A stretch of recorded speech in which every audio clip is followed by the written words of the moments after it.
एक बेटी और दामाद। 15वीं सदी की यह कहानी है। किसी एक गांव में बहुत ज्ञानी पंडित रहा करता था। पंडित आजू बाजू के सारे ही गांवों में बहुत प्रख्यात था और इसी वजह से धनवान भी। पंडित का परिवार ज़्यादा बड़ा नहीं था। पंडित अपनी पत्नी के साथ अपने बहुत बड़े घर में अकेला रहता था, क्योंकि पंडित को कोई बेटा नहीं था और एक बेटी थी जिसका विवाह पास के गांव वाले एक श्रीमंत लड़के से हो चुका था। पंडित ने शादी से पहले अपने होने वाले दामाद की अच्छे से जांच पड़ताल की थी और अपनी बेटी का भविष्य भी ठीक से पढ़ा था।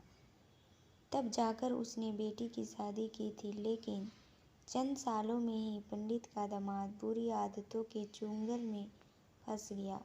जुआ और शराब की बुरी लत ने उन्हें सड़क पर लाकर रख दिया था।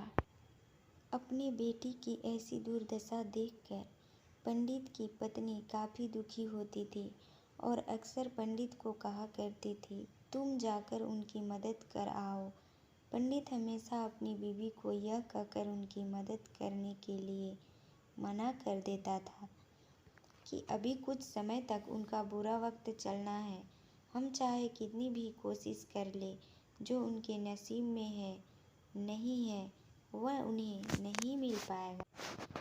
पंडित की ऐसी बातों से उसकी पत्नी काफ़ी दुखी हो जाया करती थी और मन ही मन सोचती थी कि कैसा स्वार्थी पिता है, अपनी बेटी को इतने कष्टों में देखकर भी उसकी मदद करने के लिए मना करता है।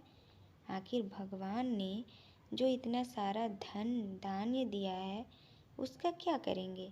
हमें कोई और औलाद भी तो नहीं है, ले देकर एक ही बेटी है और उसके लिए भी कुछ नहीं करेंगे तो किसके लिए करेंगे?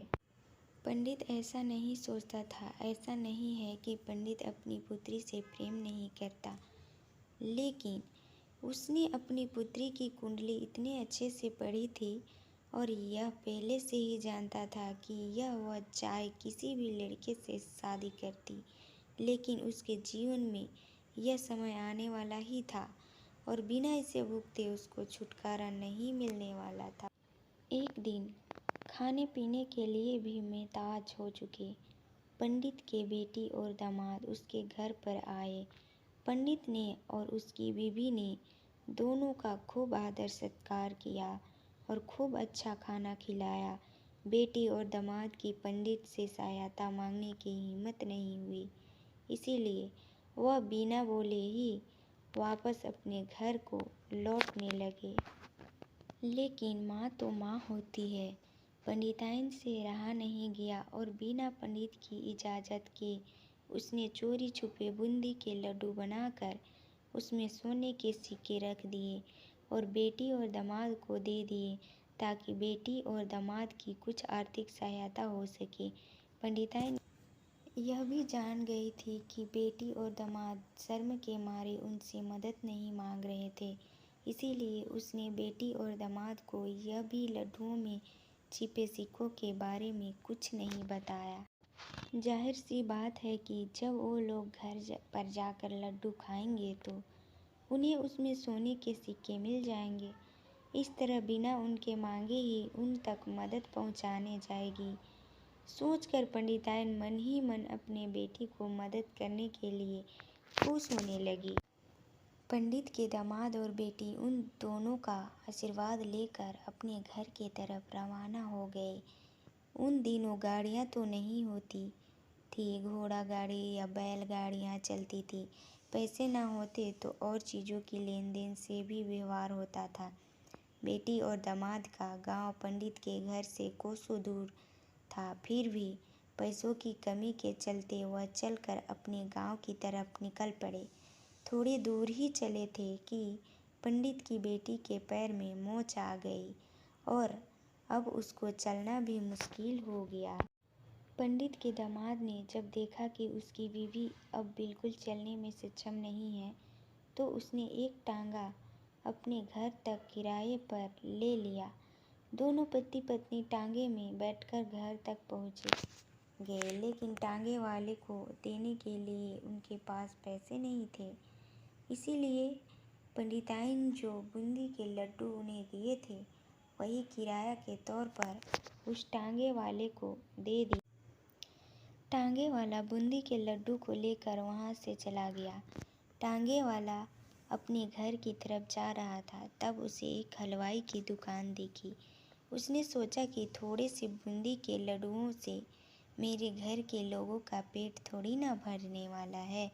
इससे अच्छा मैं इन बूंदी के लड्डुओं को बेचकर उनसे कुछ चावल खरीद लेता हूँ। टांगे वाले ने बूंदी के लड्डू हलवाई को बेच दिए। जिस गांव में वह हलवाई रहता था उसी गांव में एक आदमी ने अपने घर पर पूजा रखी थी और उसी पंडित को उस पूजा के लिए बुलवाया था। पूजा में लगने वाले प्रसाद के लिए उस आदमी ने उसी हलवाई से बूंदी के लड्डू लिए जहाँ पर उस टांगे वाले ने बेचे थे। हलवाई ने भी उसी आदमी को टांगे वाले से खरीदे हुए लड्डू ही पहले दिए ताकि वह खराब ना हो जाए, क्योंकि वह नहीं जानता था कि यह लड्डू कब बने हैं। पूजा खत्म होने पर दक्षिणा और बूंदी के लड्डू लेकर जब पंडित अपने घर आया और खाना खाने बैठा तो प्रसाद में लाए बूंदी के लड्डू खाते वक्त लड्डू से सोने का सिक्का निकला। इस घटना को देखकर पंडिताइन की आंखों में आंसू बहने लगे। पंडित ने जब पंडिताइन से उसके रोने का कारण पूछा तो पंडिताइन ने पंडित को सब कुछ बताया और पंडित से उनकी बातों पर भरोसा न करने के लिए माफ़ी मांगी। पंडित ने पंडिताइन के आंसू पोंछे और कहा कि तुम्हारी तरह मैं भी हमारी बेटी को बहुत प्रेम करता हूँ, लेकिन अगर हम उसकी अब मदद करते हैं तो दामाद हमसे हमेशा ऐसे ही मदद की अपेक्षा रखेगा और अपनी बुरी आदतों को कभी नहीं छोड़ेगा। पंडिताइन भी अब पंडित की बातों से सहमत हो गई। 2-3 महीने बीत गए। पंडित के दामाद और बेटी फिर से एक बार उसके घर आए और इस बार उनकी परिस्थिति पहले से बेहतर थी, क्योंकि पिछले बार खाली हाथ जाने के बाद दामाद ने नया काम शुरू किया था और अपनी सारी बुरी आदतें भी छोड़ दी थी।